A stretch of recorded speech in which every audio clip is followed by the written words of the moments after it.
Hello everyone. In this video, we will discuss about the classification of reptilia.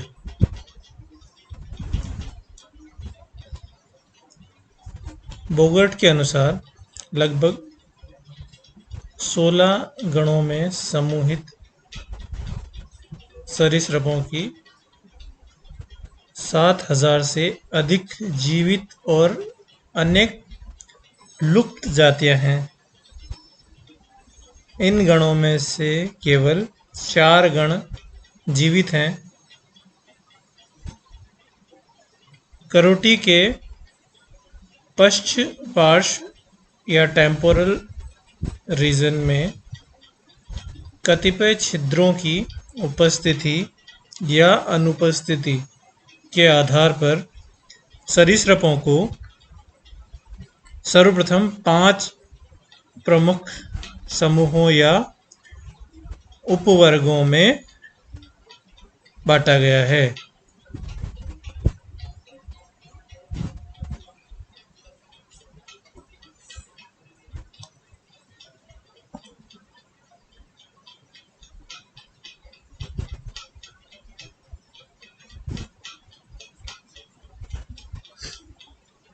ये जो diagram है 5 उपवर्गों के school को दर्शाता है,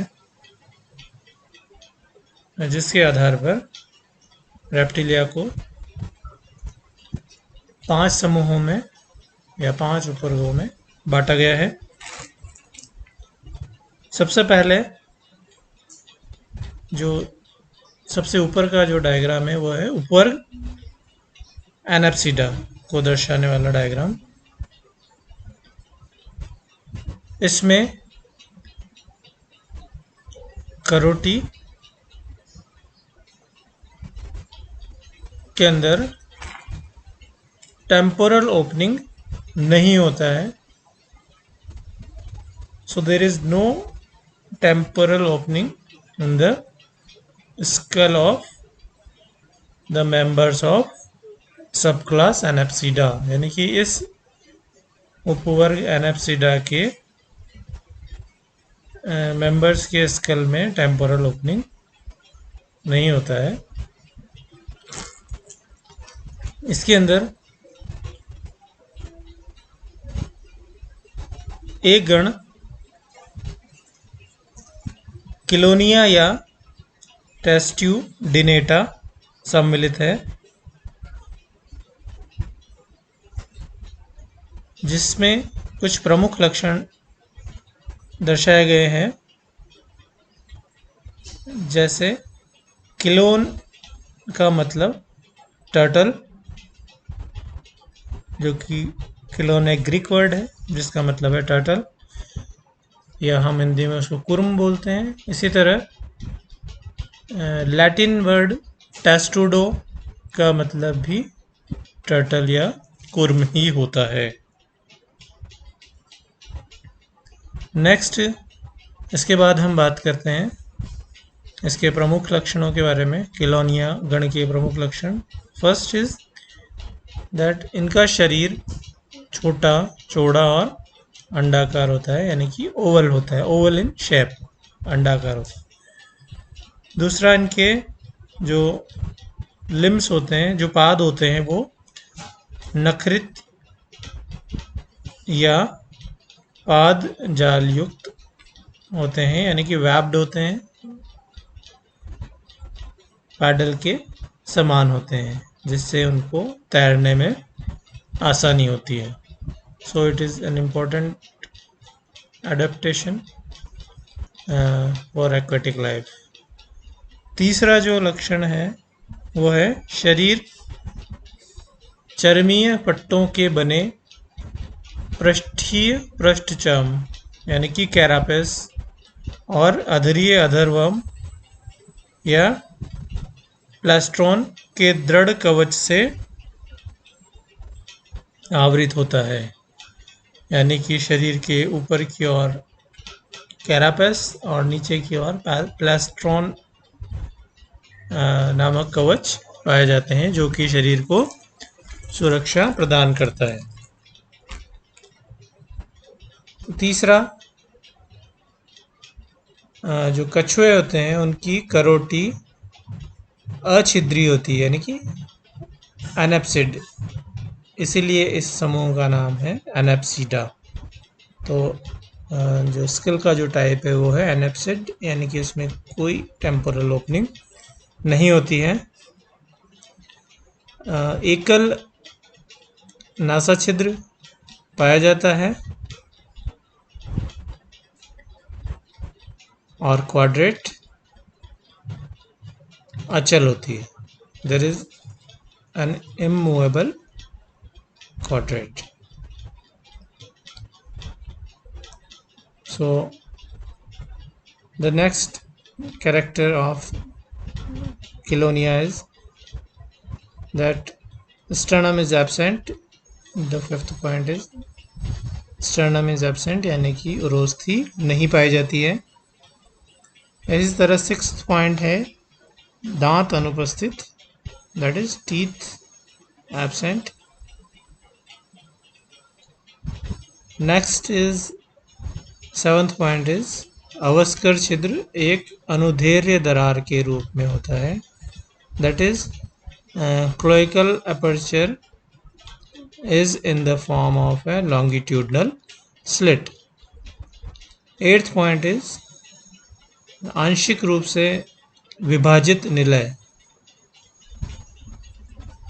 इनमें पाया जाता है, यानी कि हृदय अपूर्ण रूप से चार कक्षीय होता है, that is the ventricle is partially divided, so 4 incomplete chambers in the heart of Chilon.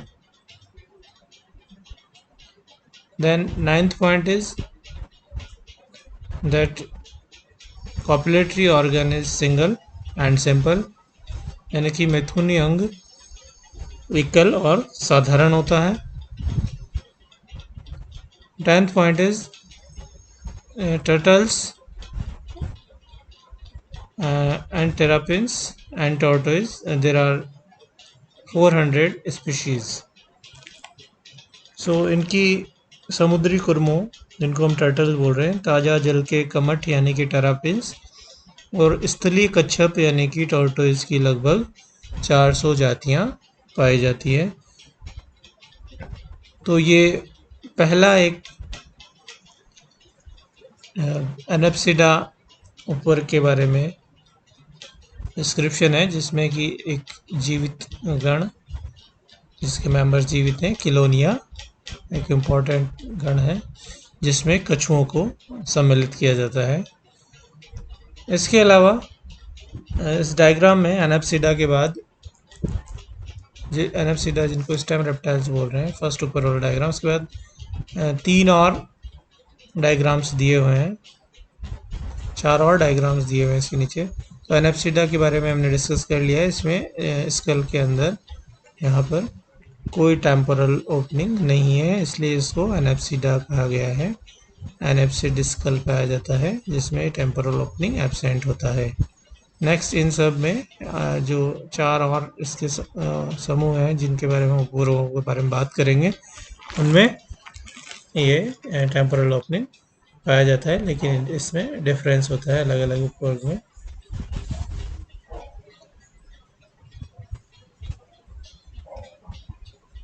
जैसे हम दूसरे उपवर्ग यूरेप्सिडा की बात करते हैं, तो यहाँ पर डायग्राम दिख रहा है और नीचे इसका डिस्क्रिप्शन भी यहाँ पर दिया गया है। Second subclass is Euryapsida, that is extinct, यानी कि इसके अभी कोई जीवित, इस समूह का कोई जीवित प्राणी अभी नहीं पाया जाता है। इसके अंदर there is a single temporal opening on either side of skull, यानी कि खोपड़ी करोटी के अंदर प्रत्येक और नीचे से पोस्ट ऑर्बिटल और स्क्वामजल बोन्स से सीमाबद्ध। यहाँ पर 2 बोन्स हैं, postorbital this one and squamosal this one, इनसे घिरा हुआ एक टेम्पोरल ओपनिंग पाया जाता है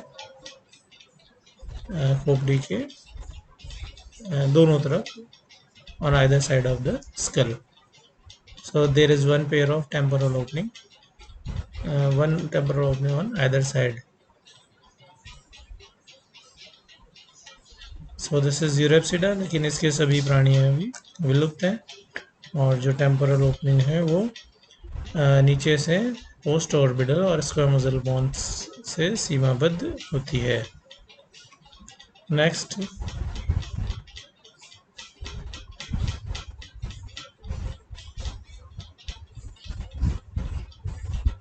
बात करेंगे तीसरे जो क्लास है यहाँ पर सब क्लास पैराप्सिडा के बारे में।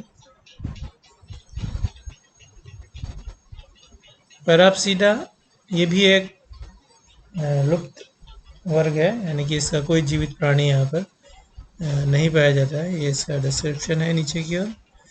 इसमें करोटी प्रत्येक ओर से नीचे से सुप्रा टेम्पोरल और पोस्ट फ्रंटल बोन्स से सीमाबद्ध होता है, जिसमें सिंगल टेम्पोरल ओपनिंग पाया जाता है। यही यहाँ पर भी सिंगल टेम्पोरल ओपनिंग है जैसा कि यूरेप्सिडा में था, लेकिन यहाँ पर बोन्स के नाम बदल गए हैं। पहले बोन्स के नाम थे पोस्ट ऑर्बिटल और स्क्वेमोजल बोन यूरेप्सिडा में, जो कि टेम्पोरल ओपनिंग के नीचे की ओर होते हैं, जबकि यहाँ पर जो है सुप्रा टेम्पोरल और पोस्ट फ्रंटल, ये दो बोन्स जो हैं post frontal and supra temporal, जबकि वहाँ पर इससे ऊपर वाले डायग्राम में हमने देखा था वहाँ पर था स्क्वेमोजल और पोस्ट ऑर्बिटल, यहाँ पर सुप्रा टेम्पोरल और पोस्ट फ्रंटल। तो one opening on either side of the skull is also here, but the name of bones has been changed, which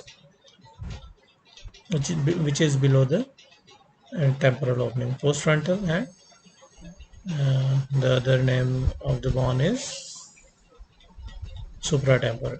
Next, तीसरा अगर हम बात करें अगले चौथे ऊपर के बारे में, दैट इज सिनेप्सिडा, इम्पॉर्टेंट एक उपवर्ग है यहाँ पर, जो कि मैमल्स की ओरिजिन जिनसे हुई है।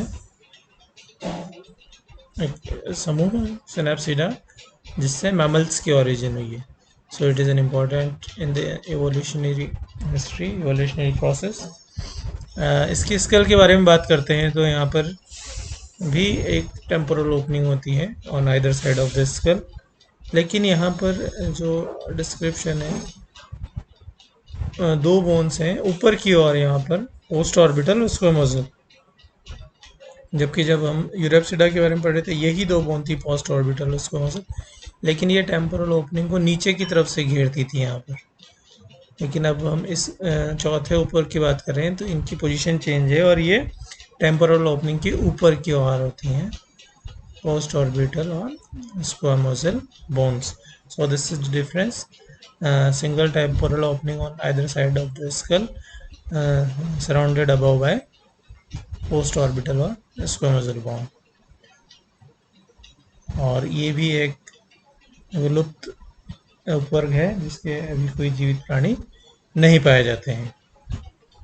Next, the last group is Diapsida. It is also an important group because it gives the origin to the birds. So it is bird stock, and इसके अंदर आप देखेंगे दो टेम्पोरल ओपनिंग है on either side of the school, यानी कि school के दोनों तरफ दो दो टेम्पोरल ओपनिंग होती हैं, which are separated, both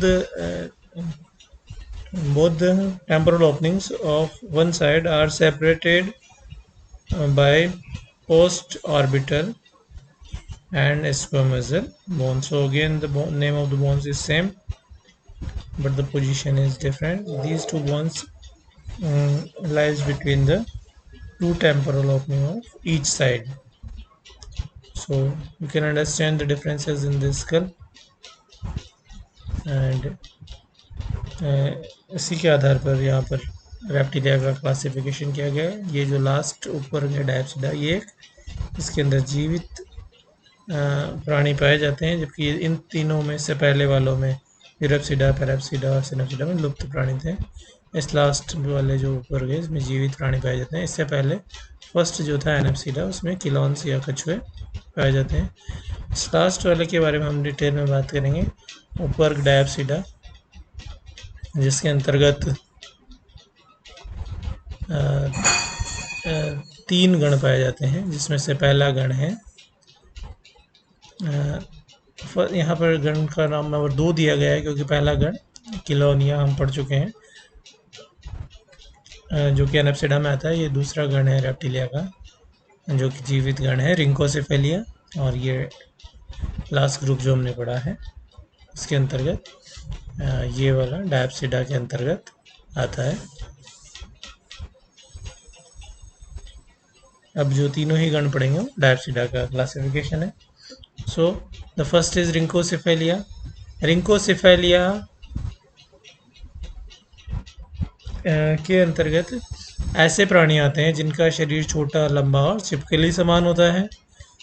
इनके जो पैर होते हैं, लिम्स होते हैं, पाद होते हैं, वो पंचांगुली यानी कि पेंटाडेक्टाइल और नखरित होते हैं, और ये बिलकारी होते हैं, यानी कि बिल बनाकर रहते हैं। त्वचा कणिका युक्त शल्कों और कंटकों की एक मध्य पृष्ठ पंक्ति द्वारा ढकी हुई होती है,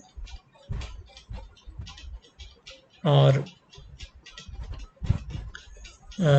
द्विछिद्री यानी कि डायप्सिड करोटी होती है, जैसा हम अभी बात कर चुके हैं क्लासिफिकेशन में। इसके अलावा पैराइटल फोरामेन अवशेषी होता है, और क्वाड्रेट स्थित होती है, यानी कि इमूवेबल होती है। कशेरुकाएं उभयगर्ती है, यानी कि एम्फिसिलस होती है, बाइकॉनकेव होती है, दोनों तरफ जिसके गर्त पाए जाते हैं, और अनेक एब्डोमिनल रिब्स यहाँ पर प्रेजेंट होती हैं। दांत एक्रोडोंट होते हैं, और अवस्कर छिद्र ट्रांसवर्स यानी कि अनुप्रस्थ होता है। इसके अलावा हृदय अपूर्णतया 4 कक्षीय होता है, और नर में मैथुन अंग नहीं होते हैं। यहाँ पर जो उदाहरण है इसका है न्यूजीलैंड की टुएटारा या स्फिनोडोन पंक्टेटम नामक एक ही जीवित जाति द्वारा निरूपित होता है, यानी कि इसमें सिर्फ यही एक एग्जाम्पल है जो कि इसको रिप्रेजेंट करता है, इस गण को, रिंकोसिफेलिया को, स्फिनोडोन पंक्टेटम या tuatara. So it is an important example. Next is order number 3 of Reptilia, that is Squamata, जिसके अंतर्गत जो प्राणी हैं वो छोटे या मध्यम तथा लंबे होते हैं, और इनके जो पाद होते हैं नखरित होते हैं। सर्पों और कुछ छिपकलियों में अनुपस्थित भी हो सकते हैं पाद, अगर होंगे, लेकिन ज़्यादातर अगर जिन छिपकलियों में होते हैं तो उनमें नखरित होते हैं। सर्पों और कुछ छिपकलियों में पाद एब्सेंट होते हैं।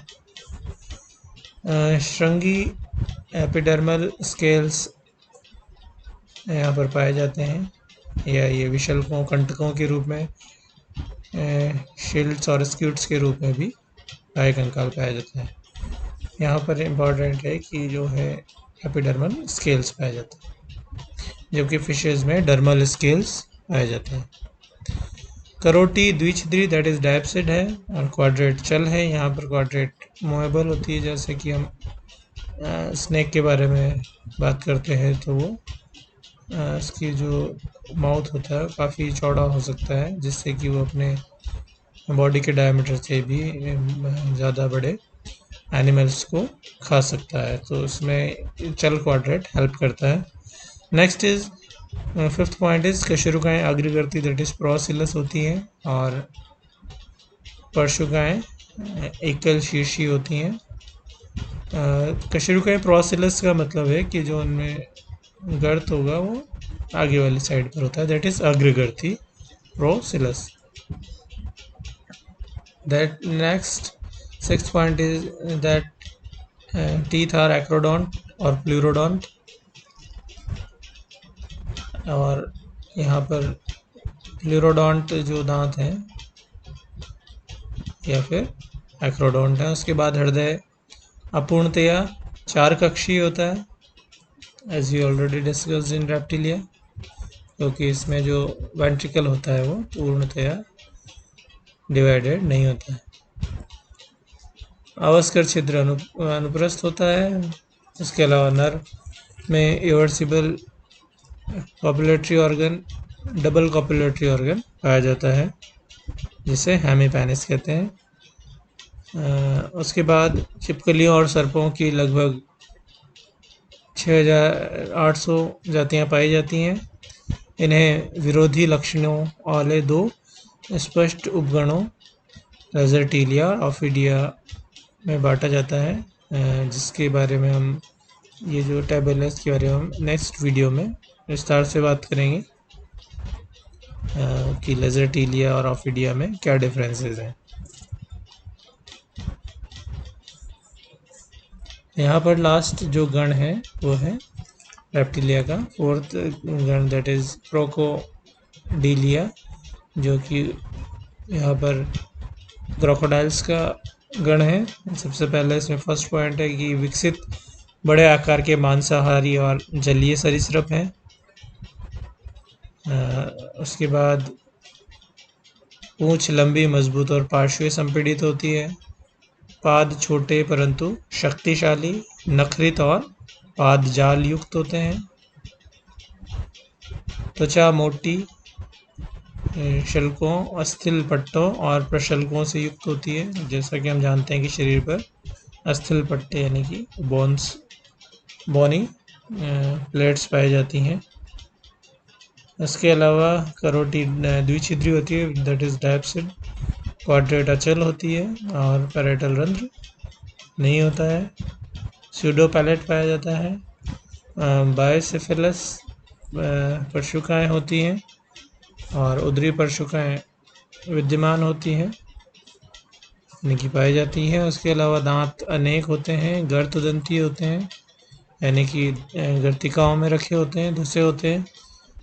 हृदय पूर्णतया 4 कक्षीय होता है और ये एक इम्पॉर्टेंट कैरेक्टर है, and that is 4 chambered heart is present in crocodiles. Reptilia में सिर्फ यही एक गण है जिसमें कि 4 कक्षीय हृदय, पूर्णतया 4 कक्षीय हृदय पाया जाए. कि जब इससे पहले कि जितने भी रेप्टाइल्स के बारे में हम बात करते हैं अपूर्णतया 4 कक्षीय हृदय होता है.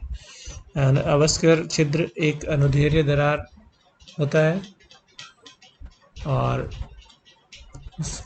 नर में एक मध्यस्थ उत्थानशील खांचदार श्वसन पाया जाता है, यानी कि एक कॉपुलेटरी ऑर्गन प्रेजेंट होता है.